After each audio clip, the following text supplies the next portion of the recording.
the 20 weirdest beauty standards around the world. Japanese geisha.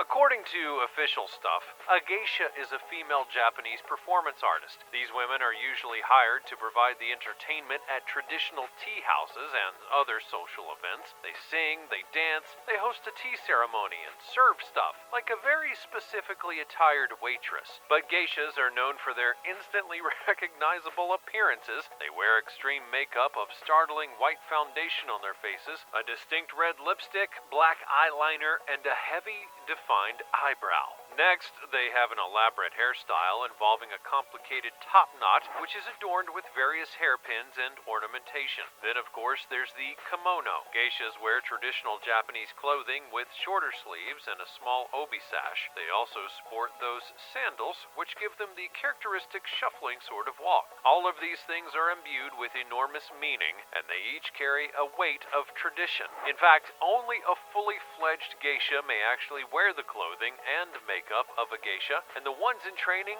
known as meiko, are only allowed to wear parts of the costume, makeup, and hairdo, or they may even have their own, which indicates their trainee status. Take a look at these two super interesting, polarizing beauty standards. On the left, we have a Japanese geisha. In the Edo period, geishas would paint their teeth black because it was deemed to be beautiful. Imagine that. And on the right, an Indian apatani with colossal nose plugs. What do you think of these cultural differences? Do you see them as beautiful? Lip plates amongst the Mercy, Kai, and Terma tribes in Africa. When a girl in the Mercy, Kai, or Terma tribes in Africa turns 15 or 16 years old, the tradition is that she'll begin the process of wearing a lip plate. This begins when her mother, or sometimes another woman, will cut her lower lip and insert a wooden plug. This plug will remain in place until the wound is healed, and this can take up to 3 months. Then, after that, the disc may be chosen and added to the hole. The size of the disc is really a personal decision, and the young woman will choose for herself just how far she wishes to stretch her lip. The discs begin off smaller and then are gradually increased by size until the desired disc is reached. Some of the girls may continue to add larger discs up to around 12 centimeters in diameter, but this is not necessarily what is required by any means. It's personal, and many will stop at a much smaller disc size. These lip plates actually carry a number of significant meanings for these women. It's a symbol of beauty, it's a commitment to the woman's husband, and she will traditionally wear it when she serves him food. It is a powerful indicator of their identity and the membership of their tribe. The elongated necks amongst the Kaya women in Myanmar. In northwest Thailand, there's a village which is famous as a tourist hotspot where people can visit the long-neck women who are known for their tradition of wearing coils of brass rings which elongate their necks. Sounds uncomfortable, and yes it is in more ways than one. These women are refugees from Myanmar, and they've escaped poverty and conflict and sought asylum in Thailand. The Kaya people of Myanmar are a marginalized ethnic group who face persecution in their own country and perhaps exploitation as a cultural curiosity in their adopted land. Tourists do pay to enter the village, to take selfies with the women, and there are market stalls that sell souvenirs. This is one of the only ways that these women are able to make enough money to survive, so despite the outside view that this place is nothing more than a human zoo and that tourists should stop visiting, this is these people's only source of income. So it's a total catch-22 situation. Chalk-covered bodies amongst the Karo people in Ethiopia. The Karo people of Ethiopia are amongst the very last tribes who continue to maintain a body painting tradition which goes back more than 500 years. These painted designs are significant for two main reasons. They're considered a sign of beauty, and they're used for battle. This tribe excels at body and face painting. They use ochre, white chalk, and yellow mineral rock, amongst other things, to decorate their skin. The paint is mixed from these items as well as ash, animal fat, and water. The decorative patterns and images that they use vary vary every day and range from simple lines, dots, and stars to animals and handprints. The decoration is used by both the male and female members of the tribe, and the men tend to use the brightest colors, as this indicates that they are attractive and more courageous in battle. In fact, men also wear their hair in very elaborate styles, the adornments of which also have significance. For example, they may wear a cap, and the color of the cap will indicate something to each other, with each color having a different legendary or mystical significance. For example, a man with a gray and red clay bun with an ostrich feather is wearing a sign that he will be brave in battle and killed an enemy or dangerous animal. Stretched earlobes amongst the Maasai tribe in southern Kenya. Earlobes are one of the parts of the human body which has been most frequently adorned or modified throughout time. This is mainly because the earlobe itself lends itself to being pierced and has the strength and elasticity to support various items of jewelry that might be positioned there. It's also an area of the body which heals relatively easily and quickly, and people have always been at least a little bit practical about such things. In Kenya, however, ear piercing is a hugely important practice. Almost every community has some sort of ear piercing in their past. What varied was the reason behind the piercing, the type, and the size of hole that was made. Oh, and the gender of the recipient as well. Piercing has historically been performed as a ritual, usually to mark a time of transition, especially childhood to youth or youth to adulthood. Ear stretching was and still is practiced amongst the Maasai people of southern Kenya. This was done gradually to make longer and wider holes which could hold jewelry or as a sign of bravery amongst warriors. The ornaments chosen would often signify this bravery. Curvy body figures amongst rural villages in Mauritania. There are some beauty standards with a dark side. I'm not talking about the rituals, which seem to be reasonably optional amongst modern peoples, but rather a situation in which young women are forced to endanger their physical and mental health in the pursuit of marriage. In Mauritania, girls as young as 7 years old are sent away to camp in order to get the kind of figure that's deemed most desirable in their culture. These girls are then force-fed as much as 16,000 calories a day so that they may gain weight, but not just a little. These young girls and women are being forced to blow their bodies up like balloons. Mauritania has a cult of body shape. Like America's pursuit of unobtainable thinness, this country has a cult of fatness. This is their beauty standard, dating back in history to a time when a man's wife and her fatness would symbolize his wealth. It was proof that he was so rich that he could feed her most generously, while other people would die in the drought-prone region. This tradition of force-feeding girls was dying out, but then in 2008 a military coup would remove the more progressive government that had begun to investigate and fight the practice. They then installed a government that claimed to want a return to tradition, which is usually code for the subjugation of women, and the practice began to gain popularity again. Being big is now favored again, and these force-feeding farms have grown out of control. The girls are beaten or trotted if they refuse the food, and they're broken down mentally and fed until they get sick. Then, very often, forced into child marriage. This is not just a misunderstood beauty standard. This is a major human rights issue, and it's barbaric. Wodaabe women have beauty traditions of their own.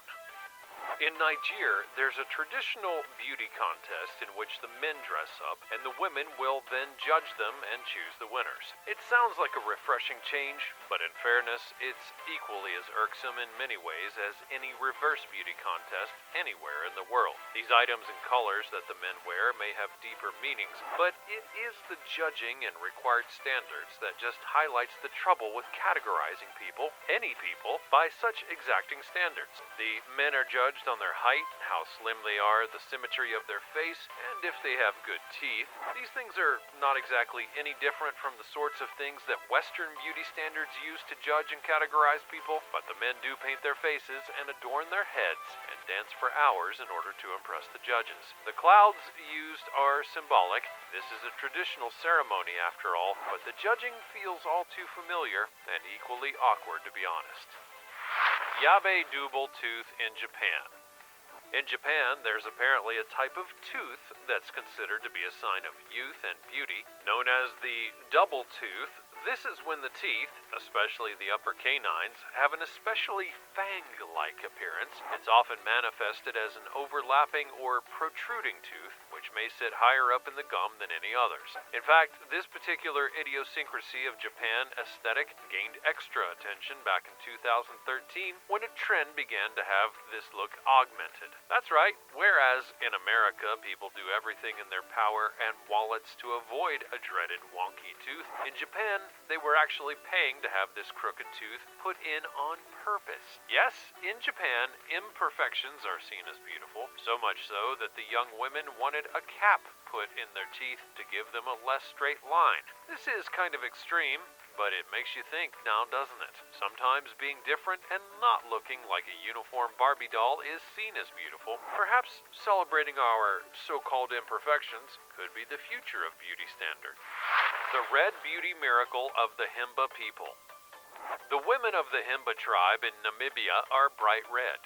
This is not the result of too much sun. It's actually part of the tribe's traditions. The women crush the red ochre stone, combine it with butter, and then rub it all over their bodies. This mixture is part of the hygiene rituals of Himba women, as they are forbidden from using water to wash. Like a tradition that developed due to the scarcity of water, it was preserved for men only to wash with. As well as the red ochre, women have discovered a way to bathe in smoke, an unusual practice, and it also comes from a time when water was extremely scarce and they needed to remain hygienic without the precious freeze. A daily smoke bath is now part of the Himba women's routine. Smoke and fire play another role in this tribe's sacred practices. A holy fire is the way that the Himba communicate with their god.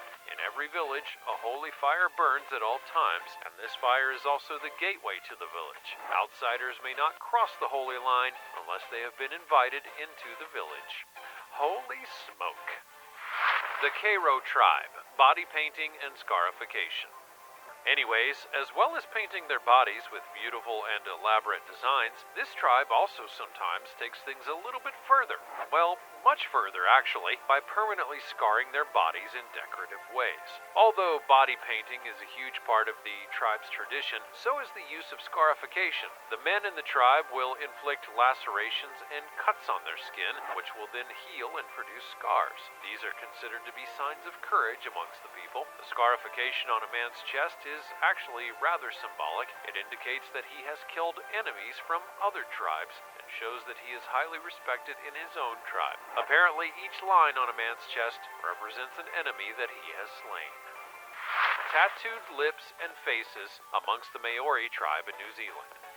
Tattooing is a hugely important part of the Maori culture, and the tattooing of the face and head is considered especially sacred amongst their people. Moko, or facial tattoos, on women tend to be just on the chin area, whereas on men, their moko usually covers the entire face. There's a huge amount of symbolism bound up in these tattoos. They represent a whole heritage and history, as well as their sacred meanings. To the Maori people, the moko is also now a symbol of post-colonialism, a culture and tradition that was almost completely eradicated under the colonization and practices of missionaries has been brought back to life for the Maori. Since the late 20th century, there's been a massive resurgence in taking the moko amongst the Maori people. Both men and women have decided to reclaim their heritage through this symbol.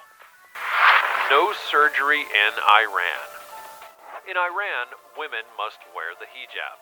This is a headscarf that covers their head and hair. So, somewhat bizarrely, this has been connected with a huge increase in rhinoplasty, that is, the nose job.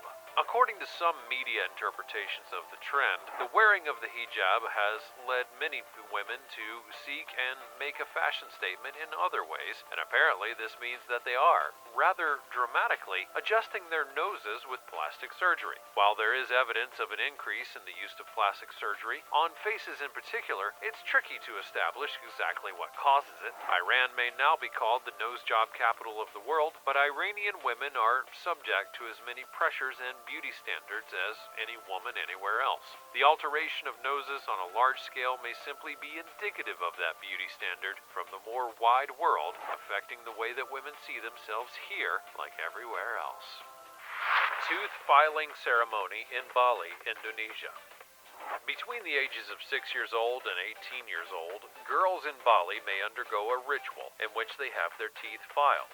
Now, it may sound strange, but it has been a part of this culture for generations, and the whole thing is actually a really lengthy ritual way beyond the bit where they file the kid's front teeth. It's a whole ceremony in which the child wears fancy robes, they're laid down on a special mat, there are women surrounding her, and music is played. The priest places a wedge in the child's mouth and then begins to file her front teeth.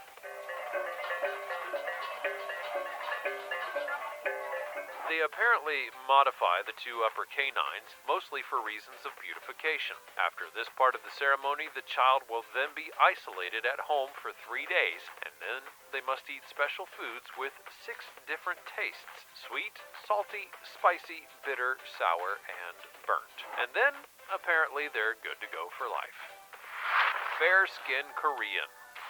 In South Korea, there's a beauty standard which is rooted in racism. The desire to have the whitest skin possible is a strong beauty standard in South Korean culture, but it's also problematic as it's based on colorist. This is racism that regards paler complexions as preferable, and this is usually within ethnic groups in which some members are treated better on the account of their lighter skin. In Korea, there's a fashion trend toward having the palest complexion, and this is not only propped up by the cosmetics industry there, it's also actively promoted by it, selling huge quantities of products that purport to give skin a lightening effect, has well and truly warped the sense of self-esteem amongst Korean women, and this is an unethical and impossible beauty standard that's being promoted to unscrupulous cosmetic companies in order to make pursuit of bigger profit margin.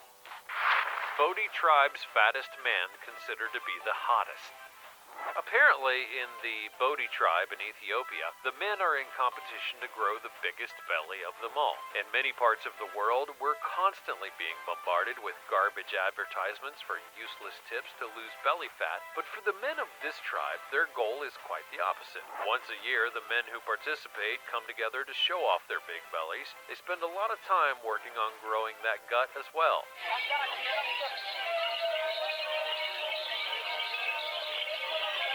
Spending 6 months prior to the competition engaging in drinking a whole lot of cow's milk and blood. This, they reckon, is the best route to a big belly, although pizza and donuts would probably do the job equally as well, and would certainly involve a lot less blood drinking. Anyways, here we are.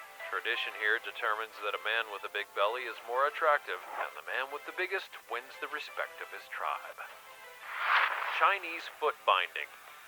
This was the practice that existed in China from the 10th century until 1949, when the People's Republic of China was established. It involved the binding, by tightly wrapping in bandages, feet of women to adhere to a restrictive and painful beauty aesthetic. It began when girls were between the ages of 4 and 6 years old, sometimes as young as 3, or up to the age of 12, when their female family members would begin binding their feet while they were still growing, all in order to restrict them from becoming too large.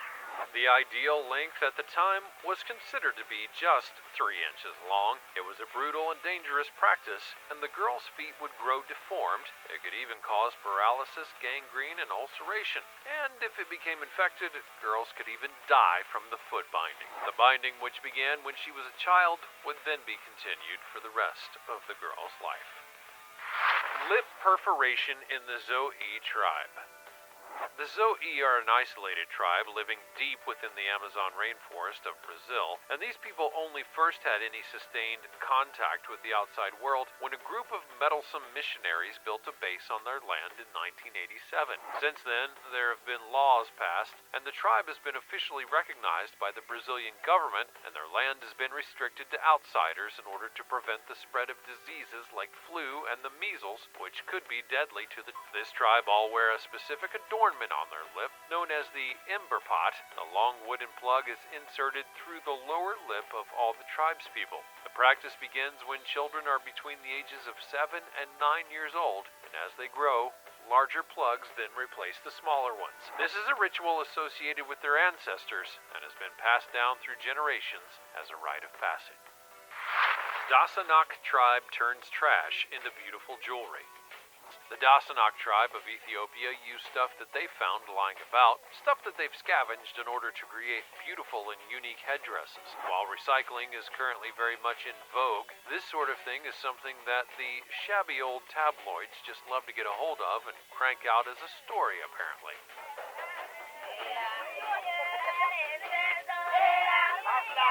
And although this particular tribe is certainly doing an unusual job with the recycling malarkey, they're not alone. People who live in poor communities all over the world take things that are thrown away and turn them into something new, and they do this literally every day all over the world. That's how it is when you have very little. You make the best of what's available. And one thing is for certain, there's more than enough garbage to go around. These headdresses are pretty cool as art pieces though, aren't they? The tribes of yore, the Brakpas and Ladakh. The Brakpas are a small ethnic group that's mainly living in a closed community in the Indian region of Ladakh. There are not many of this community left, and they're super fussy that nobody mixes with them. Marrying outside of the tribe is totally forbidden, so that's kind of creepy and weird, but anyways, they're known for enjoying wearing these fancy floral arrangements on their heads, so that is the aspect of their culture that we shall look at today. These headdresses are apparently worn by the women even when they're working. Now, that's some dedication to the fashion, since it seems as though it's likely to be a tricky thing to keep balanced on top of your head. These headdresses contain flowers, brightly colored ribbons, and rows of coins that have been stitched together. And then they also wear traditional dress, which includes a kraftan, which is richly decorated. But it is the flowers that are the real crown and glory of the costume. They're a big part of the culture and are grown by every household, as they're believed to signify prosperity and love for the community. The changing face of beauty in Northeast India. Sometimes things can change, and cultures will get lost in the mess of modernization. That's what's happened to the Apatani tribe of the Zero Valley in Northeast India. This once closed-off community had a very distinct style of beauty. The women had facial tattoos, earplugs, and nose plugs made out of wooden discs, and they wore the traditional dress of the tribe that was handmade in the village.